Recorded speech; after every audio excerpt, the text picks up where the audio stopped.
Hey, what's going on, guys? Will here, Darren here, coming to you guys with another video this week.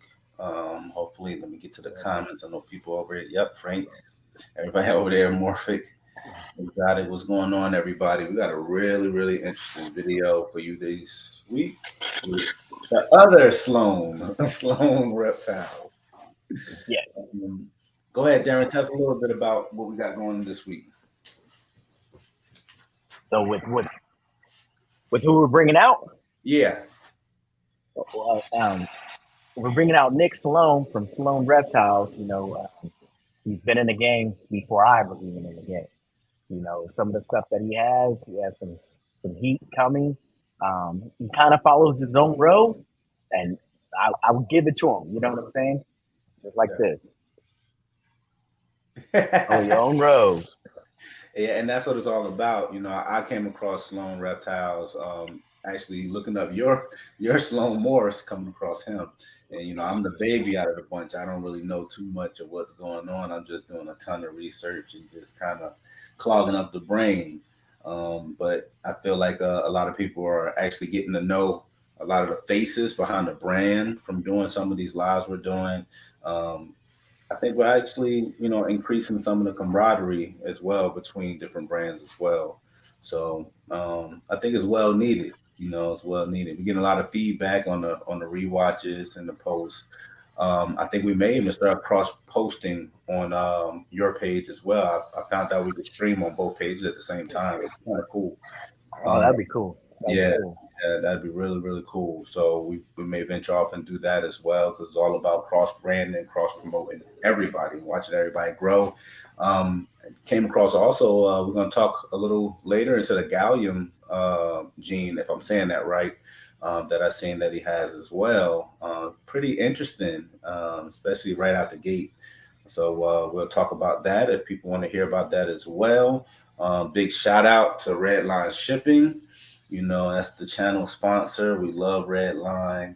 Robin is awesome. If you guys are shipping any reptiles, any animals across the country, wherever you're shipping them to, go ahead and type in Flawless5, get $5 off of your shipping bill.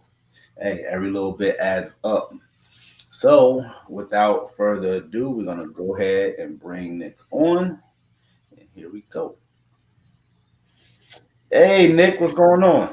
Oh, just living that life with a baby and a wife that's pregnant. So Oh, man. she's off shopping because she's like, well, the baby's gonna be making lots of noise and wanting to hang out with dad. So, Oh, yeah. yeah. How many is that for you? So her pregnancy will be number 2. Oh, Yeah, and it was not planned. It was an accident. Well, we all know how babies are made. Yeah. She was about 6 months old, and Valentine's Day, she looked at me and goes, "Babe, I'm pregnant." And I was like, "Oh, no." So, but we're excited. We're really excited. We got a little girl. Amelia is number 1, and now we got a boy on the way, and we'll name him once he pops out. It's one of those. We'll see who he is. That sounds like a game plan. Yep. Go ahead and introduce yourself and what you're working with. All right. So Nick Sloan, Sloan Reptiles. My brother and I, Justin, have been running Sloan Reptiles. This is our 20th year breeding ball pythons themselves. And then reptiles in general, I want to say like 2001 was the first thing that I bred. And that was bearded dragons. So we've bred a lot. Mostly we work with ball pythons right now, but we've probably bred about 40 different species. Bunch of pythons, bunch of lizards, small lizards, amphibians. Just a lot of different things. This has always been a passion more than a business, which it did evolve into a business for a long time, and then or a full-time business, I guess I should say. And now it's a hobby business, and it's a lot more fun. I would say you and your brother were the first ones I really actually paid attention to building their facility and starting it from scratch and showing everything that you guys were doing. Yeah, if if you search on YouTube, there's some embarrassing videos of us at, I think our first videos, I was probably 15 years old behind the camera showing stuff. So yeah, we started out, I guess, from a hobby aspect. And when our first breeding, we started out in a basement. I mean, obviously I think the first snake I ever caught, I was 2 years old. So it wasn't like I ever could be like, yeah, I'm going to build a building, because I was 10. So I picked up a banana, 50% hypo from you guys. And I was telling you this before. You said, is your name really Sloan? yes. I don't know. I was like, yeah, my last name is Sloan. Is this a joke? Yeah. That was the funny thing is that there wasn't a lot for a long time. So like when you popped up, you're like, yeah, my last name's Sloan. I was like, that's weird. And then like, I think it was really quickly after there was a Justin Sloan. So it was even weirder because it's the exact same name. Same name. Right. And I was like, no, you're just trying to scam. You're just trying to Yeah, no. Hey, some reason Sloan and Justin go together really good, because when I went to high school, with a Justin Sloan. Oh, wow. Yeah. I don't even. It's weird. I don't think he's in the game anymore. I think he got out, but you know, there's a few of us out there. I think there was a Sloan Exotics for a while. Really? Yeah. I didn't even know that. I got an email from a customer, and I want to say it was like in 2014, and it was like, hey, you're going down to the Herp show in Houston at the end of the month? Like, I'm not. Like, why? And they're like, oh, there's a Sloan Reptiles on the list. And I actually had to reach out and be like, hey, like, sorry, Sloan Reptiles has been around for a while. And so they were like, oh my gosh. And they switched to Sloan Exotics right away. But I think they're still doing stuff. Okay. I got to check them out. See what they're doing, what they're working with. Oh, yeah. How many businesses do you own? So currently 2 3/4, I guess we'll call it. So our main business today is a construction business. So I'm a Class B contractor. I can build up to 5 stories, but we focus on windows and doors for residential stuff. So that's our everyday. That's what we get up, go to work. That's what we do every single day. That's what pays the bills. That's what makes it so we can have Sloan Reptiles, which is our other company.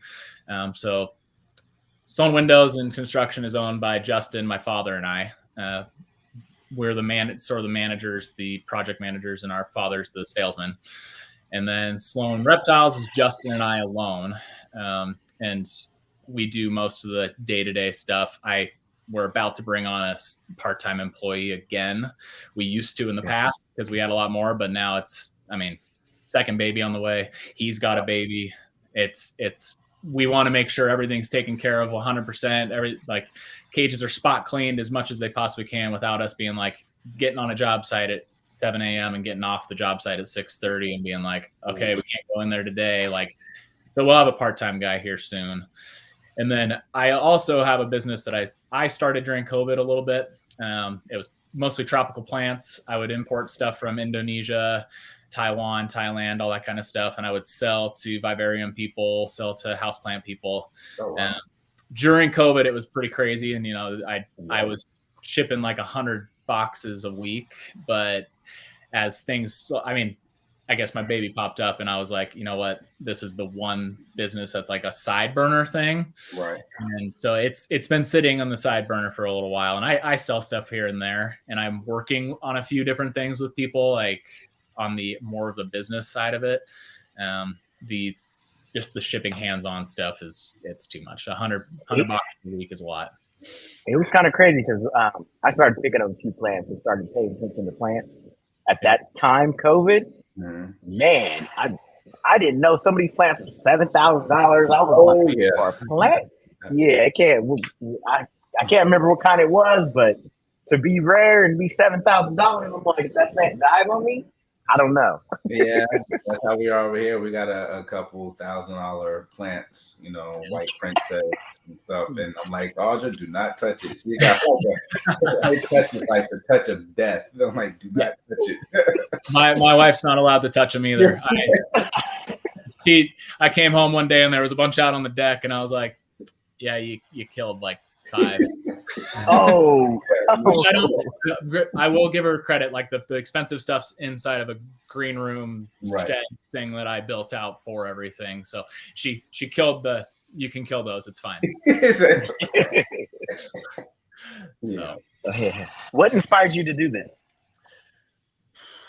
That's a hard one. I would like, so I've obviously been doing it. I can remember the earliest memory of catching a garter snake in the backyard at 2 years old, bringing it in. And my parents were like, we should probably get him a snake so he stops catching them outside. And if he gets a rattlesnake, like it's going to be bad. And we're in Colorado, so like the only thing that's venomous is a rattlesnake. So that's good in that sense. But so I started getting that kind of stuff there. Inspiration wise is like breeding. Some of it was an accident, honestly. I think I bred garter snakes on accident. I breeded dragons on accident. And then as time went on, like Steve Irwin, for a lot of us around that time period, that was a big one for me to be like, as a kid, I was like, I want to be a herpetologist or I want to be a veterinarian.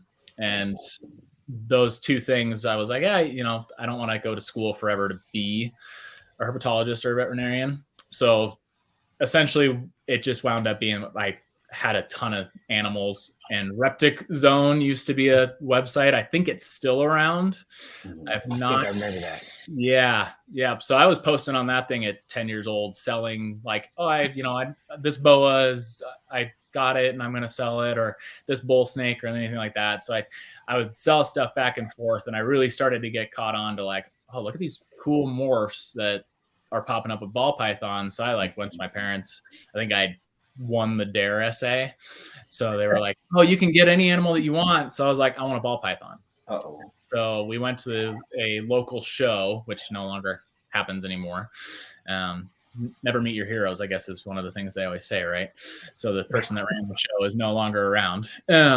But so we went and we bought a $600 pastel male. And yeah, that was the start. That was 2002. I would have bought a pastel male. And hey, Mike from Insane Clown does not like pastels. No, put that out there. People don't like pastel anymore, but that's what we had. What did I have? I had a pastel, and then we got a super pastel. That was top notch. A Mojave. That was top notch too. A spider male was $1,500. Wow. And then from there, I think, our first season was 2003, 2004. So we bred and we got our first stuff. And I remember sitting around. I've got a picture somewhere in my office. So all of our animals. How old were you when you built that first facility? The first facility was, oh Lord, I think I was 16. Mm-hmm. So that's crazy. Yeah, and there's some craziness that goes on there. So essentially what happened is my mother, when I was 14, had to get a hysterectomy. Guy messed up, nicked her bladder on the way out, almost killed her. So they ended up suing, lots of health stuff. So they lost the house that we were in. And this collection had started to build up, and we had already gotten the money, and I was starting to breed stuff. And I was like, they won a lawsuit against this doctor, and they're like, you've showed that you can breed these. We're going to invest some money into that from this. And so we already had the building on this new house we had moved into. We just had to build out the inside. So we went in, built out the inside, lots of mistakes, because clearly not a lot of people were doing buildings and that kind of stuff back then.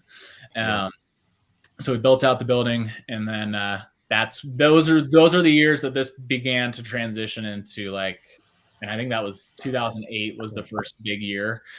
That's when it started to be, okay, this is going to pay our bills. And it paid our bills until 2014. Oh, wow. Yeah.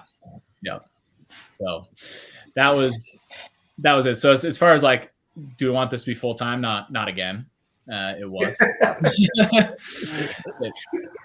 It was stressful, and it was sad to have to sell the things you didn't want to sell because you had to pay the bills. And obviously, like in a different scenario, like we aren't supporting our two parents and our two siblings, right?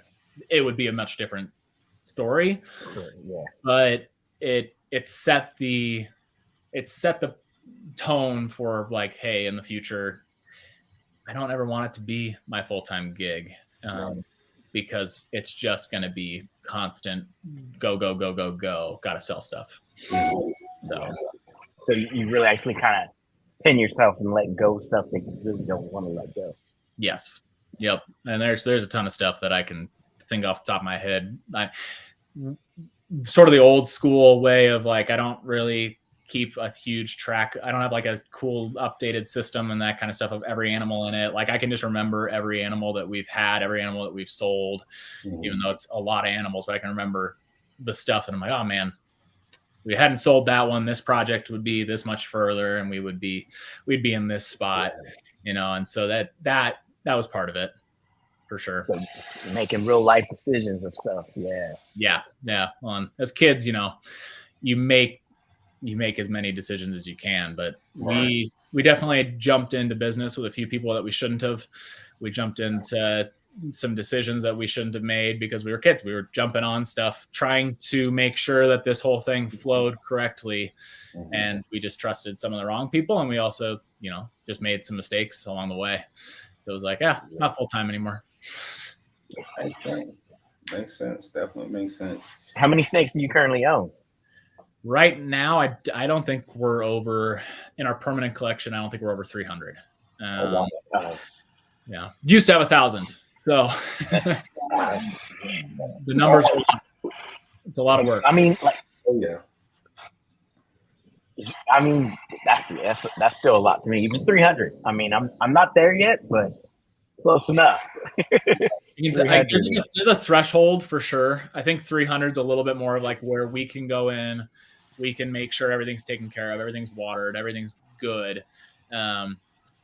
We go over that and it starts to get real tricky just to make sure, because we're dealing with ball pythons too, so you're gonna have stuff that's like, I don't want to eat for 3 weeks, and you like focusing on everybody else and you forget and you're like, oh my gosh, like I need to pick up ASF because this thing hasn't eaten for a while, or you have to pick up a bunch of mice because this thing hasn't eaten for a while. And if you have 500 plus animals, you're not keeping track of that. If you have a full-time job outside of this, if you're doing this full-time, easy. 1,000 animals, we weren't working 40 hours a week. That was right. But we were also kids, so we were also kids. Goal change. Yeah, definitely. I mean, sure. I think we just did a count. We're at 165. And that's what I was telling Darren. Like, for us here at BALLZ, we want to keep it small.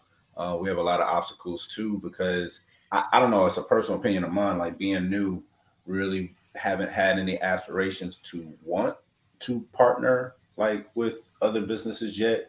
We want to kind of keep it all in-house and work out all of our own kinks and kind of learn like what we're doing before we jump into like partnerships and and then even when you're partnering, we watch a lot of other channels as well, and there's nothing wrong, nothing against it, but it's like, how do you, unless you're genuinely friends, and there still can be problems there as well, but unless you're genuinely friends, like how do you even structure that partnership out? How, are they going to send you, their female? All right. When they send you their female, she looks great, and then she dies in 2 months. Like, it's just so many different things. I'm like, I just don't want no part of it.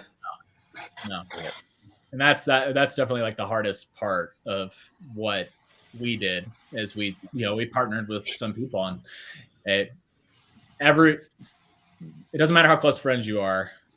There's always a feeling that somebody's taking more from the pot than I deserve, and you end up at each other's throats. And like we never entered into that. We never were like, oh my gosh, like we're not getting what we're owed, we're not getting what we deserve, all that kind of stuff. But we definitely had that from the other end of people. Right now we're really picky on like, hey, like we're just gonna work on getting stuff in, getting stuff out. We don't bring stuff in as like breeder loans. Like I'll get asked all the time. I'm like, yeah, we've been asked quite a few, and we're just starting. And we're like, we're really not there. We're really not there. That's not something we're interested in. Yeah, and that's always the thing is it's going to be a catch-22 in the long run. Unless you fully are like, there's no chance in hell that they're ever going to turn on me. Mhm. But there are some people that you would never have expected, and they've burned us. So Gotcha. I mean, and that makes sense. And then I think, in regular, in any type of business, I think, like even with trades, I think praise is fine, but some of the trades, I don't think people look at it like, hey, if I was being traded this, is this a good deal? They're yeah, like, hey, can I get a 100% double head hypo monsoon for 10 pastel males? I'm like, what? Like, where, there's gotta be something there where it's like, okay, yeah, let's do this. So I don't know. I don't think people really question that. What's your strategy on marketing? So marketing for me right now, a lot of it is shows. I'll fly out to NARBC. I'll fly out to stuff. There were a few years that I hadn't even been to a show in years. So we do have sort of a base of customers that just reach out yearly, and they're like, hey, I want this. What do you have? Hey, what are you doing? Instagram's a huge one. I try to post on that quite often.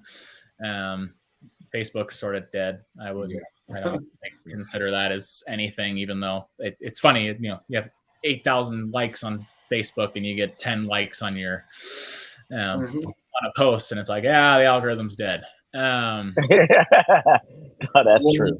Mostly do Instagram, Morph Market, obviously. I joke because I was sitting at the show this last weekend, and we've got a full table of animals, and I'm like, I've got 5 animals on Morph Market, so clearly I'm not posting on there enough, which doesn't help that I bought out someone's collection that really needed to get out of it, and we've got a ton of adults that are all over our table. So, yes. Yep. Jeez. Intense. That's intense. What are some of the big projects that you're chasing? So our main focus, if like anyone's ever really followed us, is hypo. That's been what we do since day one. Yeah, I've seen you guys with hypo when you were young. Yep. So hypo's been our focus. We've just really tried to refine that and make it really like a really nice hypo. We don't want to sell something that's just junk. Puzzle is one of our next focuses beyond that. That one has been way too long in the works that we have focused on it and haven't done a lot with it. We got that from Sean Bradley in 2011, and we don't have enough stuff to say that we've been working at well enough. So we got a good little army building up now, but a lot of double hypo puzzle, lavender puzzle.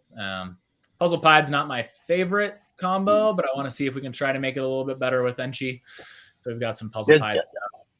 And the puzzle pied, does it have pattern, or you can tell on the head, and that's about it? Oh, yeah. Kind of like if you could tell on cryptid, cryptid pie. Yeah. So I want to see it with more pattern. I've seen some stuff. I think Barry Swope made a leopard puzzle pied, if I'm remembering correctly. He may have done a leopard hypo puzzle pied. But it's cool. It's a cool animal. I want to see more pattern. I want to see if we can bring it back and what it does if we can get Enchi in there. So we're working on that. One of our big focuses in the last few years is hypopied stuff. So we make a bunch of Orange Stream Enchi hypopied stuff, Super Orange Stream of hypopieds. Trying to get Baker Special into there. We've got a bunch of that stuff. So we'll see. Our year's going to be slow this year. I don't really know what happened, but we are looking at a lot less animals than we had last year. But trying to focus. So, and then as far as like new projects, we're working on Gallium and Alloy. They're new but not new. We've had them for a while. But we're really trying to refine and focus on that. So we should. What genes was it that you guys came up with? So gallium is one of them. So it used to be called mercury. We called it mercury for a long time, but Mike Wilbanks has a fire super cinnamon that he calls the mercury, which is fine. So we just switched it over because we don't want to have any confusion there. And gallium is like the next sort of liquid metal. So that's why we called it that, is because the pattern is a little bit more melty. It's bolder. And we're really excited because of like the way that the colors pop inside the combos. So we're really trying to go for gallium lavenders, desert ghost galliums. One of the cool things is that when we brought in the original gallium male, it's proving that most of them are het pied. So we produced a bunch of pied gallium stuff accidentally, which is part of what slowed it down on us finding a super, is that we kept breeding them together and we'd end up with a pied and we're like, oh, I don't even know what this is. So because it doesn't mix with pied very well. I mean, it's cool. But it's like everything else. Like it has too much white, and you're like, hey, got a little pattern. Oh, a high white, one of those like black pastel cinnamon. You get mostly high white out of it. Yep, exactly. So we should see a lot cooler stuff this year. I think next season is going to be our like big push on cool stuff like hypogalliums, desert ghost galliums, super gallium lavenders, that kind of stuff. And that, of course, because everything's het pied or pos het pied, I'm sure we'll end up with dreamsicle super galliums and hypopied super galliums and that kind of stuff. So. And how long have you been working with that gallium gene? It was imported, I think our male is from 2009. So he's imported in 2009. We've just been, there you go. See, there it is. So we've been we don't want to just pop it out there and get it. I think we have a male in one person's hands. I don't know how they're doing with it. I actually need to reach out to them and see. They really, really wanted it, but so that's the Super Gallium Phantom. I want to see the Super Gallium on its own. I think that we have it, but that it's a male that hatched. He's not been thriving, so it's not not like I'm really thinking it's it. But generally, what we see with these guys is like a darker pattern. We get a lot of ringers. The belly's clear. Has really defined train tracks. You can see that there. Oh, like Blackhead. Blackhead does that same thing too. Yep. So that's, and what we're trying to do, and I might have actually, look at that. You can see I typed in Mercury. Yeah. So I need to go. I need to go through there right now. That's funny.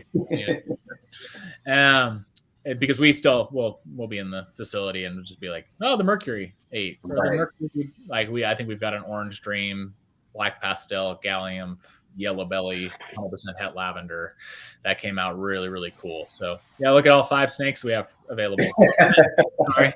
There's 10 there. And there's 3 or 4 on there that I can see that I need to take off from the show. Oh wow. Okay. So I'm behind. I've got new hatchlings that need to get up there, but yeah, you can see there's Gallium Black Pastel on its own, which isn't anything crazy. I try to tell people, like, I think Black Pastel made it a little bit more Black Pastel, but it's a little blockier. Bellies are definitely clear, and I think that in combos that we're going to have high purples or anything like that with the dark blacks are what's going to be important with them. Especially like high contrast animals. So I think like a desert ghost, we're going to see a huge contrast between black and brown. So you can see like the left is a normal Black Pastel. The right made it blocky, make it a little lighter. And they're both from the same clutch. So oh wow, that's cool. That's not like a polymorphic thing that we were like, oh, let's pull this from another clutch and you can see how different it is. Like they're siblings. So the gallium is making it darker. A darker head too, right? Yep. So darker head. The blacks are definitely always dark. The adults have like an iridescence black to their blacks. So that's where we're like lavender. We lavender do have, yeah. So we're mixing it in with puzzle as well. I don't know if it's going to make the puzzle pattern too blocky and it's going to sort of take away. Just like I think leopard puzzles are cool, but I think I like the busier puzzles more. So we're hoping that it's either going to aid in it and it's going to sort of make the puzzle pattern a little blockier, but we're never going to know. We won't know until we make them. Now, question, you've been working puzzle a little, like almost a little over a decade. So what Yep. has been your strategy in working puzzle for so long with such a large collection, or larger than most? Um, just so maybe I could write down some cheat notes for ourselves, but where are some areas with in planning breeding pairs, or what you're going to do with that gene where you failed at or didn't, meet your own bar, and where some things you might have done differently?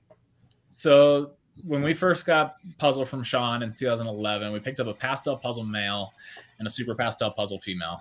And the pastel puzzle male did one of those IMG, like shed out all of his color, and was always the weirdest male. He actually ended up passing away, but he had an infected hemipene that we worked on for a long time. But he was an interesting male. He never really ate well. He didn't breed very well at all. I think we got a total of 5 clutches out of him.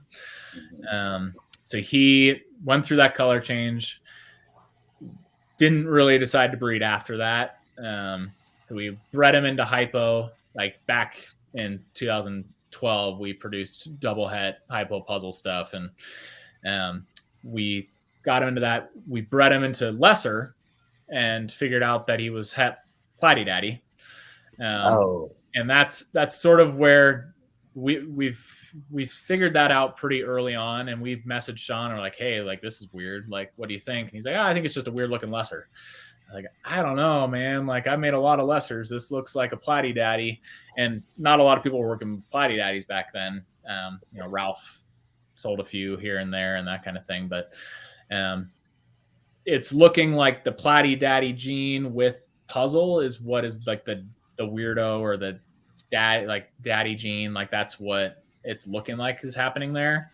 So we like that combo, but it's not good for like lighter genes. So like if we want to mix it into our lavender stuff, which a lot of our lavender stuff has butter, if we mix it into our lavender stuff, we're going to make a bunch of butter daddies, and then we're going to have this like sort of washed out lavender cross. Mm-hmm. So we're trying to keep back stuff that's not that. So like we like the lavender crosses, but we want to get it into like darker. I've seen Corey Woods has some lavender puzzle stuff, and like lavender puzzle.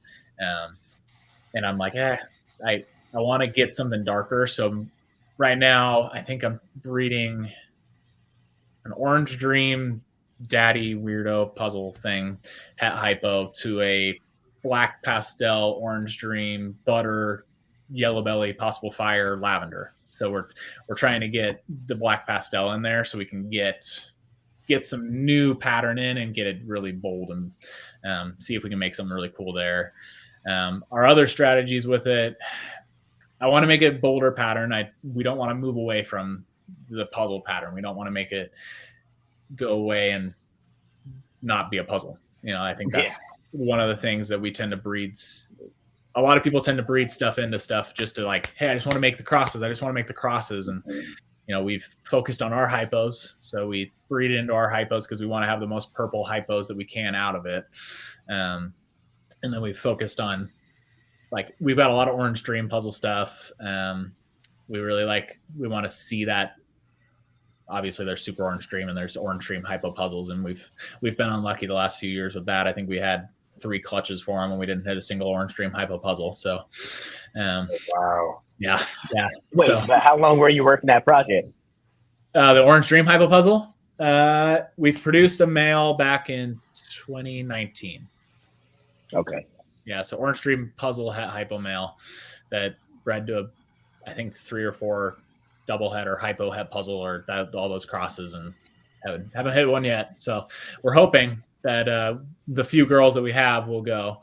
But yeah, we really like the Mojave puzzle stuff, so we're like, let's get that, because I feel like Mojave works really well with it.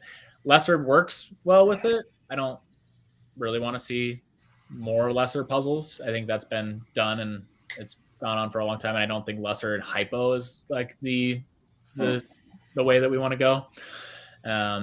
So like as far as hypo, we definitely want to get gallium in there, because I think we want to make the dark puzzle pattern with a hypo and puzzle, and I think that's going to make something really cool. Now, have you worked with high intensity OD as well, or no? So we bought a orange dream male Mm-hmm. in 2000 and I think 12 or 13. 2011, 12 or 13.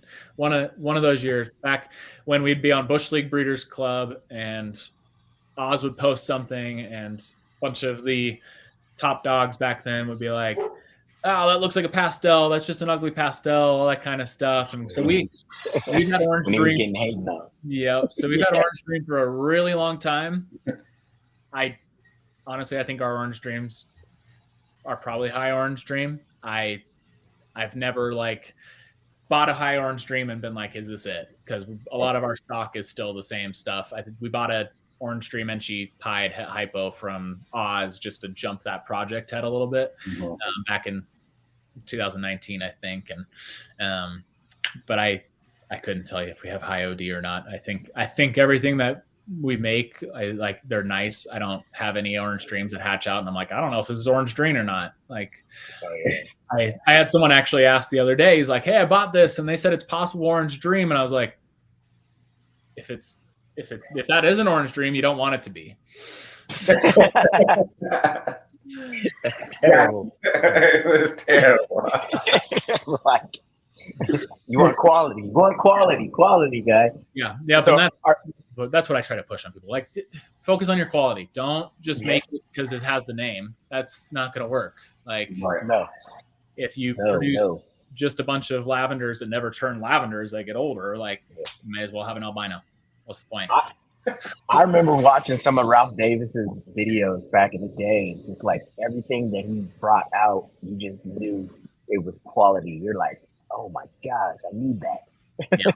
I need that. Yep. And then back to that, like who inspired, like Ralph Davis used to be those videos that I would watch as a kid and be like, okay, like let's make some cool stuff. Let's see what we can do. And we watched Ralph religiously. And I think Ralph is one of the only top dogs that I've never met in person. Even at the show, did you do Tinley back in the day? First Tinley was 2009. Oh wow, yeah, he was back there, man. But I don't think Ralph was there. I don't think Ralph came around back then, like around 2009 or any of that. You know, actually, I think I take that back. First Tinley I attended was 2007, and the first one we vended was 2009. But a 16, 15-year-old walking around doesn't, especially back then, did not garner any kind of attention. Like people were like, who are these kids? I mean, we posted on ballpythons.net that we were buying a champagne male in the end of 2008. We bought one from Kevin McCurley, and back then they were like $9,000-$10,000. And so we were like, hey, we bought this guy, and we got a message on ballpythons.net from someone local, and he was like, you're gonna kill it, like you don't know what you're doing, you're too young, like you guys are idiots. And we were like, whoa. And so we, did our own thing. We didn't really take anything from it. Right. We bred and we produced probably, I want to say we produced 10, 12 clutches from that male in the first year. Wow. And are you still working with champagne? Oh yeah. Yep. Okay. This year we made a hypo cinder black pastel champagne that came out really cool. And it's one of those project animals that we focused on, and someone picked it up at the show as just a pet, literally. So with cinder, isn't that, or they said that the same thing as mahogany? Yeah. Yep. So we actually didn't buy into cinder. And Oz is not at fault for this at all, because it was such a crazy combo of stuff. So I contacted Oz in 2019. I was like, hey, I want to get Bongo going a little bit better in my collection, all that kind of stuff. And we bought a Bongo Orange Dream Pewter.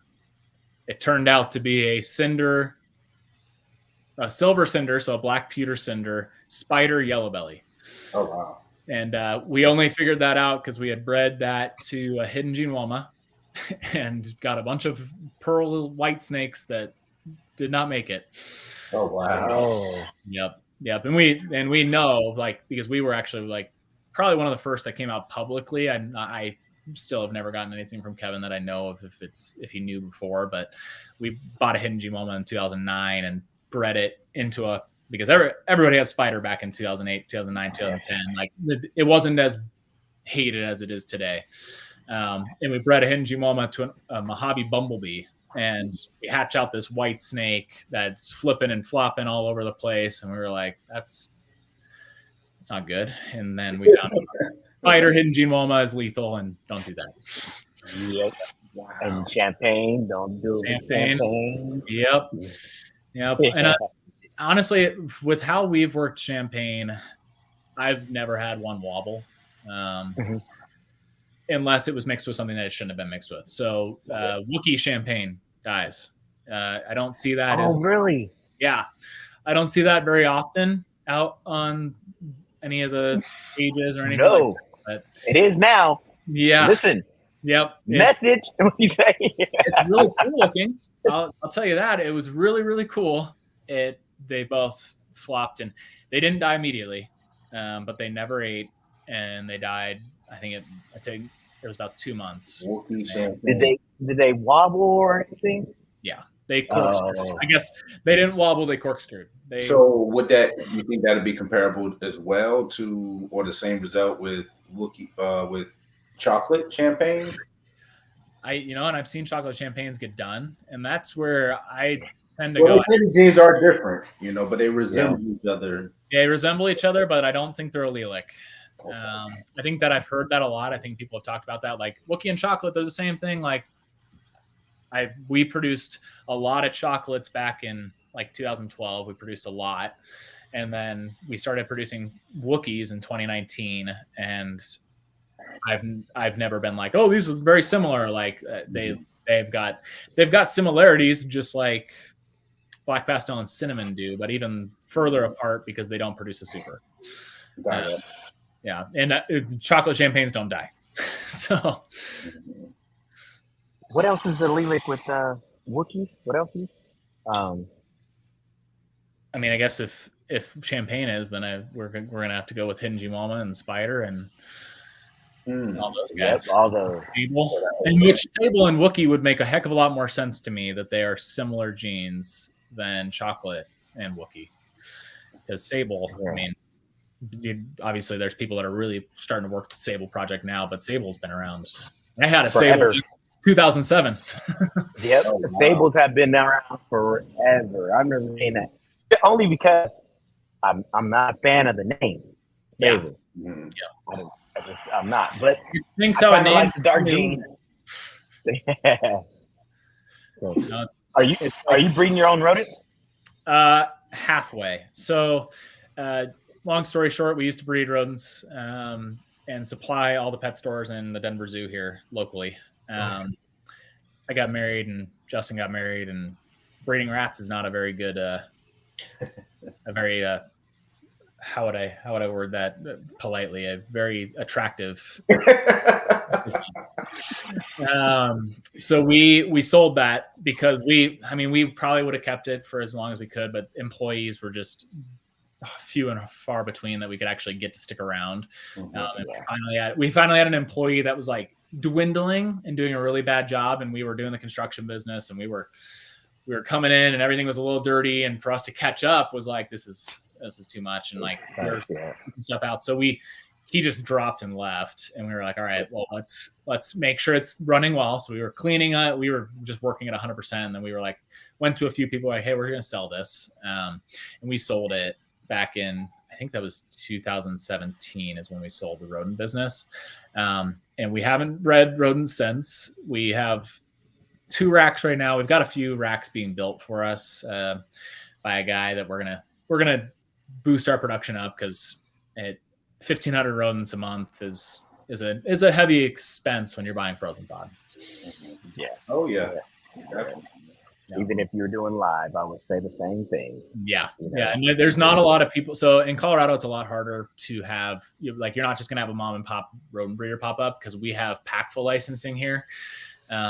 So they inspect facilities, or they shut you down if you're doing something like that. You don't have a license. So like for us, one of my favorite stories to share about it, like just of how silly it is, like the government overreach of like this PACFA, let's get it. Like, let's make sure these guys breed rodents right. We had we were breeding the rats. We were out in like the boonies of Colorado, and we had a big old, our second facility, I guess, is where we were at because we had to move from our first. And the PACPA people came out, and she goes, "Hey, you got to paint your walls." And I was like, "Okay, like what makes you say that?" And she's like, "Well, because they're plywood." And I was like, "Plywood doesn't come in white, so they're painted." Yeah, that's crazy. Yeah, goes to show like they don't really know what they're doing. They want to push and have regulations on it. Wow. We don't have a lot of small mom and pop guys, and then there are some people in Colorado that they find out you're breeding rodents. They breed rodents. They want to make sure you're shut down because you're breeding rodents. Yep. Oh wow! Like, yeah, we've always been those people that like do good at your business. Don't focus on trying to make other businesses look bad. Yeah, that's too much. That's too much, and we're never gonna. We try not to. We're all human, so we say things that we don't mean to say and we shouldn't say. But we try not to badmouth like other businesses just to try to get our business up. Like that's not the way we want to roll. And if you're breeding rats, if you're doing a good job, trust me, you're never gonna have a lack of customers. Like back when we were doing it, we had a specific person that was like, "Oh, I can't wait to put the Sloan brothers out of business. Can't wait to put them out of business." And we're like, I contacted him and said, "Hey, I'll buy every rat you make." Right. I could sell them all. I don't have enough. So that is where we like try to be like, just do you stop worrying about everybody. Like stop telling other people that this person stinks. Like how many rodents were you doing at that time when you had your facility? It was between 15 and 20,000 a week. Cool. How many rats is that? Golly. That goes from my head after a while. Like I'm like, if I keep that in my head, I think we had 30 racks or so, freedom breeder racks. Yeah. Yep. 15 to 20,000. Yeah, that's a full blown business. I mean, that's sustainable. That's a really sustainable. And it was really good. Honestly, it was a really good business. It's just if I can't keep somebody around, and we were starting to run into issues with our neighbor in our warehouse because so long story short, we've been through 2 facilities we built for ourselves. One was because we got kicked out of Douglas County because they didn't like our reptiles as a business. They wanted it as a hobby. Yeah. I was like, you don't want my taxes, but you want me to have 1,000 snakes as a hobby? Okay. How does that work? Yeah. No idea why they did it. We fought them a really long time, and we finally just went, you know what? We're going to move. We literally moved a county over. It was like 2 roads down the road. We went across the way. We got it in handwriting, like your grandfather did. It doesn't matter. Do what you got to do. So we built that place, and that's when like we started to slow down, as that this wasn't going to be our main business. Wow. And we were focusing on the construction. And we were all growing up. I mean, I was 21 when we moved into that house, and it was the whole family. And my brother went and got married. I was dating seriously my wife, and we were like, you know what? But we're all going to move. So we all started moving into our own places, and we got a warehouse down in more of the Denver area. And that's when we moved everything down, and we had the rodents in that, and it was going obviously really well. But then our employee kept getting really bad. So you know how rats get when they get stinky. Oh, yeah. This neighbor next to us, obviously we all know like people that are ill-informed of reptiles or rodents, and he's like, well, my daughter, like she's gonna get cancer from the ammonia and all that stuff. And I was like, not quite, but okay. So here's the mask. Yeah, we're like, well, you know what, we're gonna sell it before it gets crazy, before it gets to the point where we can't deal with it. So we just sold. And the snakes had sort of been like a very hobby at that time. Like they were just, we were hanging out. We would produce a few clutches a year. We were just taking a step back from the scene of just being like, you know what, let's enjoy it again. That's it. And then what's kind of interesting is that you kind of did it backwards from what everybody else is doing. Everybody is trying to transfer into this doing full time. You were doing this full time and now transferring out. You know what I'm saying? But still kind of doing it as a hobby. And then that decision to kind of just say, hey, we're not doing that. So going into construction, how did that work? So my father, like I said, we had switched over and everything was sort of paying for our whole entire family. My father had gone through a few things. He's like, oh, maybe I'll sell life insurance. He was a coffee roaster before all of this. Like he owned a few coffee roasters. And we had a coffee roaster actually on the first home that we had that the facility was on. We actually had a coffee roaster on the other half. Okay.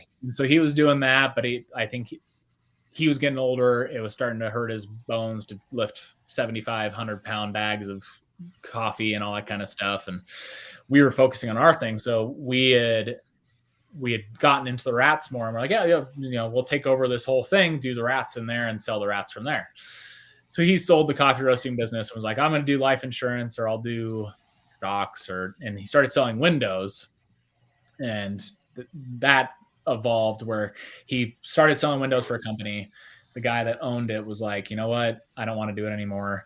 Buy me out. So we took over that, and that's how it started. Because can't find construction workers worth a damn anymore.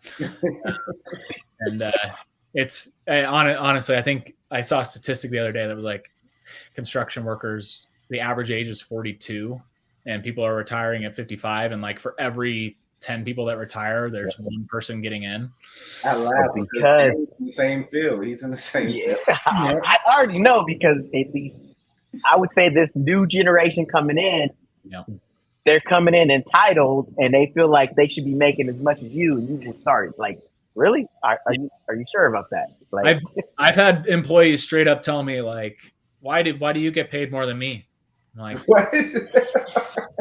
So it's my business, it's my licensing, it's my trucks, it's my jobs, like that. Sure. Okay. Yeah. I'll just pay you as much as me. I'm like, yeah, making that. I'm like, I'm paying you pretty well. And that's true, because now they're getting paid. They're starting off way more than what, minimum wage here in California is $15.75. But these guys are starting off at $20 an hour. Yeah, I think I start out most of my guys, even just the dudes that clean up trash, for $22.50. Wow. Yeah. Yep. It's that journeymans aren't journeymans anymore. They're not. It's changed so much. Well, y'all just wait until 10 years from now and there's no construction workers to build your stuff, or mechanics to work on your cars, or all the technical hands-on jobs. They're going to be obsolete. They're going to be gone. Yep. It's pretty much digital world, and I don't know. It's things are changing fast. It will be a digital world, but some of these technical jobs, you're going to still need them. You're going to still need a person to do some of the troubleshoot. These machines and bots and AI and all this stuff is not going to be able to do everything. Yeah. I don't know if I want an AI lifting up a 200-pound window above me while I'm working on the streets. Like, aren't they at some of the docks, the loading docks? They're starting to go automated. Yep. They're fully automated in Washington, and they're starting to become automated out here in California. So I was in Walmart. They had one of them bots that was going around the actual Walmart pulling orders. Like, it would move around people and everything. It's the craziest thing. Oh, the Amazon warehouses are insane. I don't know how they run it. I have to figure out a lot of electrical stuff, but I don't know how to understand that. Yeah. We were building out a warehouse recently, and they were going to put in these two $100,000 each robots to do hydroponic growing and stuff like that. Yes. And I was like, I don't know how you trust. That's crazy. Like, these robots are just gonna pop out all the stuff for you. Like, I feel like something's gonna go wrong somewhere. Yeah, it's got to. It's got to. What was Hey. Yeah, what's going on, Lady Tiz? What's going on, Miggy? What was the other gene you mentioned after gallium that you got? Alloy. So alloy has been around for a while. Yeah. I remember seeing that when it first came on the scene, watching your guys' page. And how long ago was that? I think we had a 2006 captive hatch pastel is where it came from. We still got that girl. She's she's massive. She lays 15 egg clutches for us, so that helps. But of course, pastel was in the mix, so we produced a lot of super pastel alloy yellow bellies, super pastel super alloys, super pastel lesser yellow belly alloys, and that kind of stuff. And we were like, What is it? what do we keep? How do we put people into this? How did you pick that out? When it came out the clutch, you were like, this is something new. It took a few years. Okay. So honestly, there's probably people out there that have alloy and they don't know it. I'm trying to think of the first clutches that came from her. I think we produced some phantom alloy stuff, which like obviously when you have a brightening gene like alloy that can make the contrast that it does. And like a single gene alloy is sort of orangey. As much as I'm bad at tech, I'll tell you, if you look up on Morph Market alloys inside their little genetic page or whatever, and I've got a single gene picture in there, but it's like a little orange. So that's why we called it alloy, because alloy is an orange pigment. We try to, if we're going to name something, we try to make it so that it actually makes sense. We've not named any like world's first combos that we ever did, except for one. And that was back in 2011. We named it the Quint because it was 5 genes, and it was like one of the first 5 genes out there. And we're like, we'll just call it this. But alloy is brightening, sort of a contrast builder, and we produced phantom alloys, but we didn't quite know at the time. But we went back and looked, and we were like, oh wow, this phantom spider is so much nicer than, so you can see there, like it's not, it's sort of like, I don't want to say it's like NR Mandarin or Trojan, because I've not worked with either of those genes, so I can't speak as to what they look like 100%, or red gene, or all these more subtle morphs that are really starting to make waves, because I think we're in the point of ball pythons that really huge crazy stuff is going to be hard to come across in between. So I think the closest thing that I've seen that this can be related to is cantaloupe.